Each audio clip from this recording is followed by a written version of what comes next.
يعمل الواو، يعملها سعد حسني، خطيره جوه ال 18 في منتهى الخطوره. جول جول جول. شريف رضا مش ممكن تقمص دور الفرود ويسجل شريف رضا في الدقيقه السابعه في مرمى النادي الاهلي. اتعملت العرضيه وحاله فوضى دفاعيه، ما قدروش يشيلوا الكوره. شريف رضا اللي طالع يلعب بدماغه لقاها قدامه، قال لك ما ترجعش. الجون الاول للجونه عن طريق شريف رضا المدافع اللي بيسجل في وقت صعب جدا مع بدايه انطلاق الشوط الثاني. اول 7-8 دقائق في الوقت اللي لعيبه الاهلي عايزه تغير من وضعيتها الهجوميه، يفاجئنا الجونه بجون بعرضيه سعد حسني والفاولات اللي حلت المشكله. اهي من الاول حل ابوبه كويس قوي، وثلاثه من الاهلي انما قطره عدديه بدون اي فايده في ظل وجود اللعيبه المدافعين، ومفيش غير شريف رضا اللي اتعامل في منتهى الذكاء ويجيب الجون الاول. 1 لنادي الجونه. ادي اللعبه والاعاده للمره الثالثه والرابعه، استلمها ما هربتش الكره منه، ويا دوبك لعيبه الاهلي كانهم بيحلقوا على الراجل، بيحافظوا له على الكوره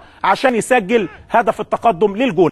فرود ويسجل شريف رضا في الدقيقه السابعه في مرمى النادي الاهلي. اتعملت العرضيه وحاله فوضى دفاعيه، ما قدروش يشيلوا الكوره. شريف رضا اللي طالع والفاولات اللي حلت المشكله. اهي من الاول حل ابوبه كويس قوي، وثلاثه من الاهلي انما قطره عدديه بدون اي فايده في ظل وجود انطلاق الشوط الثاني. اول 7-8 دقائق في الوقت اللي لعيبه الاهلي عايزه تغير من وضعيتها الهجوميه، يفاجئنا الجونه بجون بعرضيه سعد حسني. يعمل الواو، يعملها سعد حسني، خطيره جوه ال 18 في منتهى الخطوره. جول جول جول. شريف رضا مش ممكن تقمص دور الفرود، يلعب بدماغه لقاها قدامه، قال لك ما ترجعش. الجون الاول للجونه عن طريق شريف رضا المدافع اللي بيسجل في وقت صعب جدا مع بدايه